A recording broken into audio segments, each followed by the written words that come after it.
मैं राजस्थान से बिलोंग करता हूँ। आरसी बिजनेस से पहले मैं किसान परिवार से बिलोंग करता हूँ। मेरे पापा एक किसान है, पुराने ज़माने की 8 क्लास पढ़ी लिखी है। मेरी मम्मी बिल्कुल अनपढ़ है।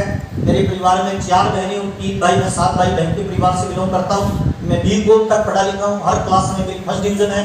और मेरा जीवन में एक ड्रीम था, सपना था कि जिंदगी कभी मौका देगी तो मैं अमीर आदमी बनूंगा। आपका भी रहा होगा सर? कितने लोगों का था? आप ही कह रहे हो ना था।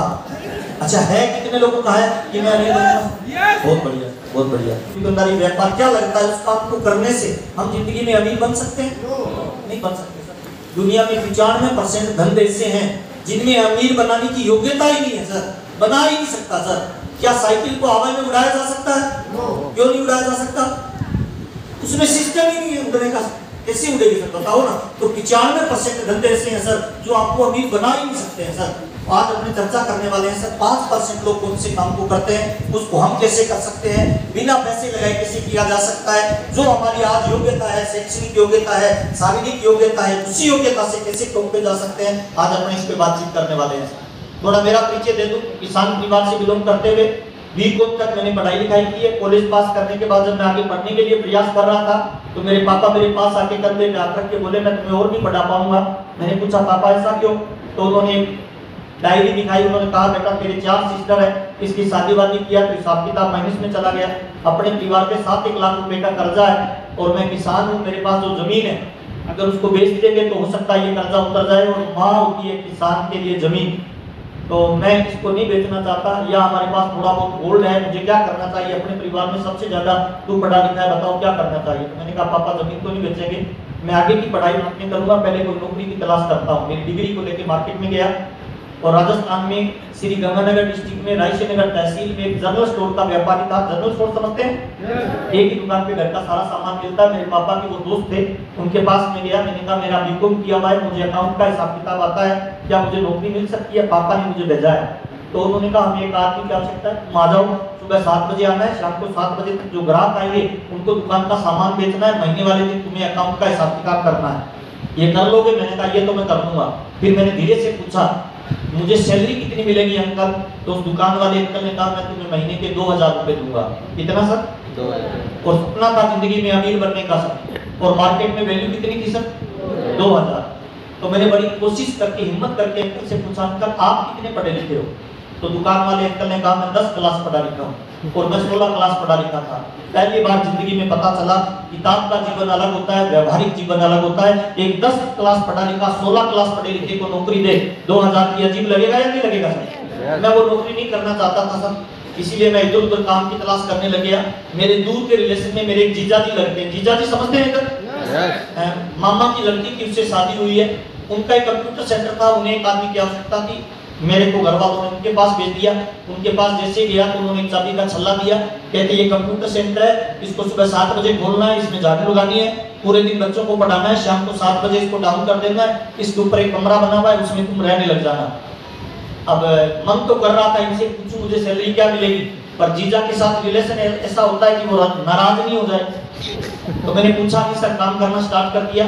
12 घंटे रोज काम करना शुरू किया। 29 दिन तक मैंने रेगुलर काम किया और आखिरकार वो दिन आया जब मुझे पहली सैलरी मिली जिंदगी में। और पहली सैलरी थी 2500 रुपए। जब मुझे 2500 रुपए दिए गए मैं उनके सामने तो कुछ नहीं बोला, लेकिन वो इनकम लेके चला गया। मैं रूम पे रात को अकेले बैठ के 4 घंटे रोया सर। मुझे नहीं पता सर आपका जीवन क्या है, आप उसे कैसे जीते हो। मैं मेरी जिंदगी के बारे में बताता हूँ सर। राजस्थान में जब भी कोई बच्चा पैदा होता है ना सर, तो माँ बाप उसे गोद नहीं खिलाते हैं, उसका नाम रखते हैं मेरा राजा, मेरा लाल, मेरा पीला, मेरा नीला। राजस्थान में बच्चों के बड़े बड़े नाम रखे जाते हैं सर, अजय, विजय, विश्वजीत, रणजीत। मैंने किसी भी बच्चे का नाम आज तक हार सिंह नहीं सुना, जीत सिंह होता है। और मेरा नाम घर वालों ने क्या रखा सर? महावीर का मतलब होता है वीरों का भी वीर सर। और मैं आपको बताना चाहता हूँ सर, माँ बाप जब किसी बच्चे का नाम रखते हैं ना सर, तो केवल नाम नहीं रखते हैं सर, उसमें अपने दिल की भावनाएं रखते हैं कि मैं जो नहीं कर पाया ये मेरा बच्चा करेगा। कभी चेक करना, जब आपको बाजार में जाते हो भूख लगती है ना, मिठाई की दुकान पे जाते हो तो रेट काजू कतरी से पूछना शुरू करते हो, लेकिन लास्ट में मिर्ची बड़ा या पकोड़ा या समोसा खा के घर आ जाते हो, बाकी पैसे बचाते हो अपने बच्चों के लिए सर। और उसी बाजार में अगर आपका बच्चा साथ में होता है, बोलता है पापा भूख लग गई, तो आप मिर्ची बड़ा से रेट पता करना शुरू कर देते हो और कोशिश करते हो अपनी औकात और हैसियत से बढ़कर उसको काजू कतली खिलाई जाए, इस उम्मीद में कि ये बच्चा मेरा भविष्य है जो मेरे लिए कुछ करेगा। तो दुनिया में किसी भी कोने के माँ बाप हो सर, दुनिया के किसी भी कोने के माँ बाप हो सर, वो घटिया खाना खा लेंगे, घटिया कपड़ा पहन लेंगे, लेकिन कोशिश करेंगे कि अपने बच्चे को अच्छी से अच्छी एजुकेशन दे। कितने लोग मेरी बात से सहमत है सर? और वो ये उम्मीद भी करेंगे सर कि मेरा बच्चा मेरे बुढ़ापे का सहारा बने। लेकिन क्या हम बन पाते हैं सर? हेलो, क्या बनना चाहते हैं सर? कितने लोग बनना चाहते हैं सर? ताली जोरदार बजा लीजिए। यहूदी लोगों का कहना है सर, इस तरह का काम करना चाहिए। 2500 वाली नौकरी मैंने लगभग 1.5 साल तक की है सर। दिन में कई बार जीता था, दिन में कई बार मरता था, 29 दिन बड़ा खुश रहता था, लेकिन जिस दिन सैलरी मिलती थी उस रात नींद नहीं आती थी सर। बार बार अपने आप से एक सवाल करता था कि मेरे माँ बाप को पता चलेगा कि तुम्हारा भाभी 2500 रुपए कमा रहा है, 16 साल की पढ़ाई करने के बाद, 12 घंटे की नौकरी करने के बाद, 30 दिन काम करने के बाद 2500 रुपए कमा रहा है, तो घर वाले क्या सोचेंगे सर? हमने किसी टाइगर को पैदा किया या किसी गधे को पैदा किया? ये बात जब दिमाग में आती थी ना, रोंगटे खड़े हो जाते थे सर। और नौकरी कोई भी हो सर, मैं बताना चाहता हूँ आपको, चाहे आप गवर्नमेंट नौकरी करते हो या प्राइवेट नौकरी करते हो, नौकरी अपने आप में बोलती है भूखा मरने नहीं दूंगा, अमीर बनने नहीं दूंगा, दाल रोटी का जुगाड़ चलता रहेगा। हाँ या ना साहब? आप चेक कर लेना, नौकरी के अंदर आदमी अमीर नहीं बन सकता। क्या कभी आपने सुना कि किसी नौकरी वाले ने अपनी पत्नी को जन्मदिन पे या बर्थडे पे या एनिवर्सरी पे 300 करोड़ का जहाज गिफ्ट दिया हो सर? कभी सुना कि नौकरी वाले के बच्चे सर गर्मियों की छुट्टियों में विदेश घूमने गए हो, अमेरिका सर? नौकरी वाले के बच्चे कभी 5 स्टार होटलों में जाते हैं डिनर करने सर? नहीं सर। नौकरी का मतलब ही होता है सर कि आपकी तनख्वाह कोई दूसरा डिसाइड करेगा, आपका काम कोई दूसरा डिसाइड करेगा। और उसी नौकरी को करते हुए सर पहली बार मेरे को इस तरह के माहौल में जाने का मौका मिला। मुझे पहली बार आरसी बिजनेस के बारे में बताया, the golden day of my life. 13 जनवरी 2001 को मुझे आरसी का प्लान बताया। प्लान बताने वाला मेरा सगा बड़ा भाई था जो मेरे से कम पढ़े लिखे थे सर, 14 क्लास, और अपने से कम पढ़ा लिखा अपने को कोई बड़ी बात बताती है तो समझ में नहीं आता है। उन्होंने गोला बनाया, उसके नीचे 2 गोले बनाए, 2 के नीचे 2 गोले बनाए, और जब गोला गोले बना रहे थे तो मुझे लगा वो मेंबर बनाने वाला धंधा है। इस तरह के बिजनेस में मेरा कोई इंटरेस्ट नहीं था। पर 15 मिनट के बाद में मैंने उनसे पूछा, भाई मेरे को क्या करना पड़ेगा? तो उन्होंने कहा आरसीएम नाम की एक कंपनी है, 1500 रुपए में तेरा फॉर्म भरना है। और मैं मना नहीं कर सकता था क्योंकि भाई से मुझे कई बार महीने में उधार लेना पड़ता था, और जिससे उधार लेना पड़ता है उसकी हर बात मानना भी पड़ता है। हाँ या ना साहब? और फिर मैंने दिमाग में कैलकुलेशन किया कि अगर 1500 रुपए में किसी से पीछा छूटे तो छुटा लेना चाहिए कि छुटाना चाहिए। 13 जनवरी 2001 को मैंने फॉर्म भरा। 1500 रुपए मेरे से लिए गए, 3 पैंट शर्ट का कपड़ा दिया गया। उस जमाने में किट आती थी, उसको मैंने उठाया, पलंग के नीचे डाल दिया, खोल के नहीं देखा। मैंने कहा चलो पीछा छूट गया, पर मुझे क्या पता पीछा छूटने वाला पीछे पड़ जाएगा। अगले दिन से उनके फोन आने लगे कि मीटिंग में आ जाओ, मेरा अप्लाई आ रहा है, उसको हाथ मिलाओगे तो करोड़पति बन जाओगे। और मैंने अप्लाई को 6 महीने तक गोली दी थी। गोली देना समझते हैं? झूठ बोलना, बहाना बना लेना। आज मेरी तबीयत खराब है, आज मेरा मोटरसाइकिल पंचर हो गया, आज मेरे घर पे मेहमान आ गए। आज आपने भी बहुत सारे लोगों को इनवाइट किया होगा सर मीटिंग में, और बहुत सारे लोगों ने आपको भी गोली दी होगी सर। लेकिन मैं तक किसी मीटिंग में नहीं गया। एक मीटिंग में गया था, गेट पे जैसे ही घुसने लगा, इधर चालान कटता है सर, आज भी कटा है। कितने रुपए का सर? और जो पहली बार किसी के 150 रुपए लगते हैं ना सर, उसको लगता है ओए होए मेरे को तो लूट लिए। मेरे जमाने में 20 रुपए का कटता था सर, मैं उस 20 रुपए की टिकट को देख के वापस चला गया। मैंने कहा ये तो लूट रहे हैं। लेकिन इस 20 रुपए की वजह से मेरे जो बड़े भाई थे ना, उन्होंने 20 रुपए का टिकट कटाया, हॉल के अंदर चले गए। मात्र उस 20 रुपए की वजह से आज वो मेरे से हर महीने 17 लाख रुपए ज्यादा कमाते हैं, मात्र 20 रुपए की।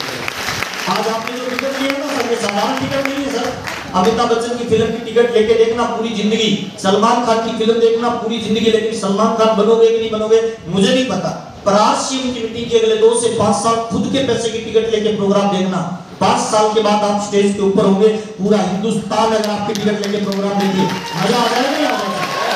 तो बहुत सारे लोग ऐसे भी होंगे सर, मुझे माफ करना, जिनकी टिकट भी किसी पड़ोसी ने ली होगी, गेट पे आके बोला होगा मैंने पैसे लाया है, तू ले ले।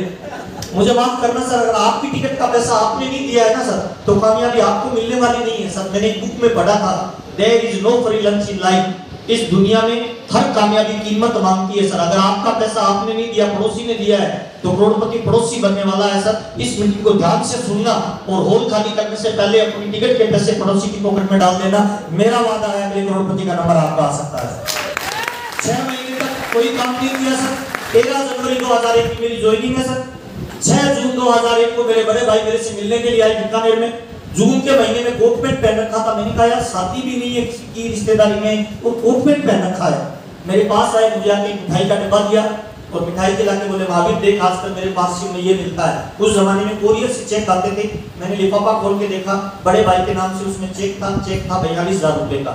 अब अपने सगे भाई को 42,000 रुपए की इनकम आई, बहुत अच्छी बात है सर। हाँ अच्छी बात तो है, लेकिन थोड़ी सी आग लग जाती है।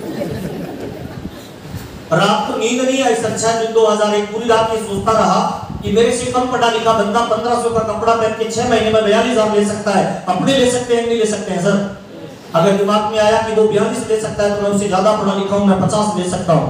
7 तारीख को सुबह उठा, 7 जून को पेन लेके भाई के पास गया। मैंने कहा भाई ये बिजनेस कैसे होता है, ये इनकम कैसे आती है, मुझे बताओ। उसने फिर वही गोला बनाया, उसके नीचे 2 लड्डू बनाए, कहते ये तुम हो, तुमने 2 को ज्वाइन कराना है, 2 को कराएंगे, ऐसे नेटवर्क बनेगा, सेल होगी, 32% कमीशन मिलेगा, 8% रॉयल्टी, 5% टेक्निकल, टोटल 45% पैसा वापस मिलेगा। 100 करोड़ की आबादी है, 100 करोड़ लोग कपड़ा पहनते हैं और 100 करोड़ लोग पैसा कमाना चाहते हैं। शुरू हो जाओ। 7 जून 2001 से आरसीएम करना शुरू किया। कोई नॉलेज नहीं था नेटवर्क मार्केटिंग का, कंपनी का भी पूरा नॉलेज नहीं था। लोगों के पास जाके ये बोलता था कि 1500 रुपए में आरसीएम आपकी भिलवाड़ा की कंपनी है, कपड़ा देती है, 3 पैंट सेट कपड़ा खरीद लो और 6 महीने बाद 42,000 आएंगे। तो जिस गांव में रहता हूं उस गांव में लोगों ने मेरा नाम आरसीएम रख दिया सर। जिस गली से जाता था लोग मेरी मजाक करते थे सर। शुरुआत के 3 महीने मैंने 100 लोगों को प्लान बताया, लेकिन 93 लोगों ने मना किया सर। जब शुरुआत बिजनेस की मैंने किया तो बड़े भाई को पैसा आ रहा था, तो मेरी मैडम भी मुझे बोलती थी सर आप भी करो ना, आपको भी आएगा। तो मैं रोजाना शाम को आता तो मैडम आती पूछती आज कोई ज्वाइन हुआ? मैं बोलता नहीं आज तो नहीं हुआ, कल होगा। 5-6 दिन तो लगातार उसने पूछा, फिर रोजाना का नियम बन गया। जब मैं आता घर पे उसकी नजर मेरी नजरों से मिलती, मेरे को पूछती मैं ऐसे कर देता, वो चली जाती चाय चुई बना। यही सर 3 महीने तक एक भी ज्वाइनिंग नहीं हुई। तीसरे महीने की 1 तारीख को सुबह सुबह मैडम उठ के मेरे को चाय पिला के मुस्कुराते बोलती है सर जी मेरी समझ में आ गया, आरसीएम में मेरा फॉर्म भर दो। मैंने कहा मैडम मैंने तुझे बताया ही नहीं। उसने कहा दिन में 20 लोगों को आरसीएम का प्लान बताते हो, रात में नींद में मेरे को 40 बार बताते हो, मेरी समझ में आ गया, मेरा फॉर्म भर दो। मेरा मैसेज क्या है सर? जिंदगी के किसी भी फील्ड में अगर नंबर 1 पे जाना चाहते हो ना, उस फील्ड का नशा आप पे चढ़ना चाहिए, उसका जुनून पैदा होना चाहिए, उसकी आग आप में लगनी चाहिए। और आरसीएम के डिस्ट्रीब्यूटर को जब सपने में आरसीएम का सपना आने लग जाए तो मान लेना स्टार रूबी की पिन आपके लिए तैयार हो गई है। आजकल मैं पूछता हूँ क्या तेरे को वास्तव में समझ में आ गया? उसने कहा उस समय आरसीएम समझ में नहीं आया था, मुझे लगा मेरा पति रोज प्रयास कर रहा है, कोई ज्वाइन नहीं कर रहा है, अगर एक भी ज्वाइन नहीं हुआ, तीसरा महीना हो गया तो कहीं मेंटल नहीं हो जाए, इसलिए फॉर्म भरा। पहला फॉर्म पत्नी का था, दूसरा साला का था, फिर मामा का था, ऐसे करके 7 ज्वाइनिंग हुई। 3 महीने बाद 3 महीने में 2000 का पेट्रोल जल चुका था। लोगों ने नाम महावीर से आरसीएम रख दिया था और तीसरे महीने की पहली इनकम आई आरसीएम में 242 रुपए की। तो मैंने कहा अपने बस की बात नहीं, अपने से आरसीएम नहीं चलेगा। मैं चौथे महीने किसी के पास नहीं गया, मेरी 2,500 वाली नौकरी करने लग गया। लेकिन चौथे महीने फिर चेक आया आरसीएम का 744 का। मैं बड़े भाई के पास गया, मैंने कहा ये लफड़ा क्या है आरसीएम का? कहते क्या हुआ? मैंने कहा 3 महीने काम किया, 100 लोगों को प्लान बताया, 2000 का खर्चा किया, 7 लोगों को ज्वाइन कराया, 242 आए। चौथे महीने किसी को नहीं बताया 744 कहां से आए। तो बड़े भाई ने चेक किया कि तूने एक ही घंटे में सबको ज्वाइन करा दिया, तेरे को नॉलेज नहीं था, तेरे को 242 आया पर तेरे नीचे किसी को 500 गया। मैंने कहा वो तो ठीक है, ये 744 कहां से आया? तो उन्होंने पता किया तो बाद में पता चला मैंने जिसको ज्वाइन कराया था वो बीकानेर के अंदर पुलिस थाना था, उसका सीआई था। सीआई होते हैं सर्किल ऑफिसर, सीआई का फॉर्म भर दिया, उसको ज्वाइन करवाया था, उसको 512 का चेक आया। अब उसको जब चेक आया वो मुझे फोन कर रहा है और मैं उसका फोन उठा नहीं रहा डर के मारे कि पुलिस वाला है, वो कहेगा ये तेरा कपड़ा ले जा, 1500 वापस दे। चौथे महीने में उसके पास गया नहीं। अब वो क्या करे, कोई भी थाने में आए काम से, वो बोले पहले 1500 का फॉर्म पर बाद में बात करेंगे। चौथे महीने उसने 72 लोगों को ज्वाइन करवाया, उल्टी सीधी जगह ज्वाइनिंग लगाई, मेरा चेक 744 का आ गया। तो मैंने भाई से पूछा भाई एक बात बताओ, मेरी गलती से नीचे वाले को 500 गया तो मुझे 700 आया, अगर मेरी गलती से नीचे वाले को 50,000 चला जाए तो बड़े भाई ने कहा मुझे 70,000 आ जाएगा। उसी दिन आपसे समझ में आता ये जो बिजनेस है ना, ये अपने लिए करोगे तो कम इनकम आएगी, डाउनलाइन के लिए करोगे तो पैसे की बारिश करना स्टार्ट कर देता है। और इस बिजनेस में सर जोड़ने से इनकम नहीं आती है, बेचने से इनकम नहीं आती है सर। ये बिजनेस एक्चुअली में जोड़ने बेचने का नहीं, बिल्ड बिजनेस बिल्डर। हमारा काम क्या है? Build business builder. हम अपने नीचे से लोगों का निर्माण करते हैं जो हमारे बिजनेस का निर्माण करते हैं। We build the people and people will build our future and our business। हमें लोगों का निर्माण करना है। चेक करिए आपके साथ काम करने वाले कितने लोगों को इनकम आ रही है, कितने लोग ड्रेस कोड में आ रहे हैं, कितने लोग इसको व्यापारी की तरह कर रहे हैं। रबड़ की बॉल को दीवार पे धीरे से मारो, वापस कैसे आएगी? धीरे से। और जोर से मारे तो बस सिंपल फार्मूला है। आपकी टीम में अगर तेजी से इनकम आ रही है तो आपकी पिन भी चेंज होगी, पैसा भी आएगा, नाम सम्मान सब कुछ आरसीएम में मिलेगा सर। मेरे को 22 साल हो गए आरसीएम करते हुए, बहुत पैसा आरसीएम ने दिया, प्यार दिया। 7 सालों से ना मैं एकदम लग्जरी लाइफ जी रहा हूँ सर। मैं ईमानदारी से बता रहा हूँ, कोई समझौते वाला नहीं है सर। घूमने जाता हूँ तो जाने की टिकट बनाते बच्चों के साथ, आते तब है जब बच्चे बोलते हैं पापा घर चलना है। ये फ्रीडम केवल आरसीएम बिजनेस आपको दे सकता है। 744 का चेक आपको मैं समझ गया कि भाग्य लोगों से कुछ नहीं होगा। जो लोग ज्वाइन कर रहे हैं उनको ट्रेंड करो। और मैं शाम को रोजाना 1 घंटे उनकी ट्रेनिंग करता, कपड़े कैसे पहनने हैं, प्लान कैसे बताना है, नौकरी वाले को कैसे बताना है, स्टूडेंट को कैसे बताना है, बेरोजगार को कैसे बताना है, कोई बड़ा अधिकारी मिले उसको कैसे बताना है। धीरे धीरे लोग ट्रेंड होते गए और मेरी टीम धीरे धीरे बढ़ती गई सर। अगले महीने का चेक आया 1500 रुपए का, उसके अगले महीने का चेक आया 2000 का, फिर चेक आया 4000 का, फिर चेक आया 5000 का, और 8वें महीने में आरसीएम ने इनकम दिया 7209 रुपए। तब मैंने इसको फुल टाइम करना शुरू कर दिया। मेरा दूसरा मैसेज, कभी भी आरसीएम को आज जो धंधा आप कर रहे हो उसको छोड़ के नहीं करना है सर। आज जो इनकम का जरिया है उसको चलने दो। कब तक? जब तक आरसीएम आपको उससे डबल इनकम भी देना शुरू कर दे, तब आपने डिसीजन लेना है कि मेरे को फुल टाइम आरसीएम करना है। मेरी 2500 की नौकरी थी, 7000 की इनकम आई, तब मैंने फुल टाइम करना शुरू किया। और जैसे ही फुल टाइम करना शुरू किया मैं एकदम प्रोफेशनल बन गया। एक डॉक्टर इसी वजह से अमीर बनता है कि प्रोफेशनली धंधा करता है। वकील इसीलिए अमीर बनता है कि प्रोफेशनली करता है। मैं टाई कोट पैंट पहनने लग गया। मैं तो किसान का लड़का हूँ सर। हमारे यहाँ तो शादी में एक बार कोट पैंट पहनाते थे, उसके बाद कभी पहनते ही नहीं थे। लेकिन आरसीएम में आने के बाद मैं रेगुलर इसकी ड्रेस कोड में रहने लग गया। मैं टीम का निर्माण करने लग गया। चेक का साइज बढ़ के हो गया 10,000, फिर अगले महीने की इनकम 11,000, फिर अगले महीने की इनकम 21,000, फिर 22,000, फिर 42,000, फिर 72,000। और जब 72,000 की इनकम आई, हमने गंगानगर में बड़ा प्रोग्राम किया जिसमें लगभग 12,000 लोग आए। और डायरेक्ट मैं पारुल से सीधा रूबी चला गया। मेरी इनकम 2,10,000 हो गई। और तब से लेके आज तक कभी इनकम डाउन गई नहीं है सर। आज पूरे हिंदुस्तान में बिजनेस है, प्यार मिलता है, लोगों का सम्मान मिलता है। स्विट्जरलैंड, सिंगापुर, दुबई मुझे घूमने का मौका मिला, 5 स्टार होटलों में जाने का मौका मिलता है। साइकिल से आरसीएम शुरू किया था, आज मेरा परिवार 14 गाड़ियां मेंटेन करता है।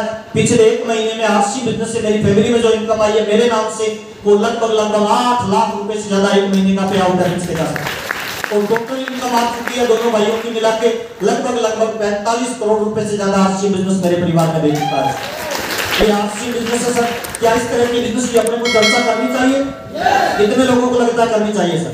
उसके लिए मैं चाहता हूँ एक बार जोरदार वाली तालियां, सीटियां।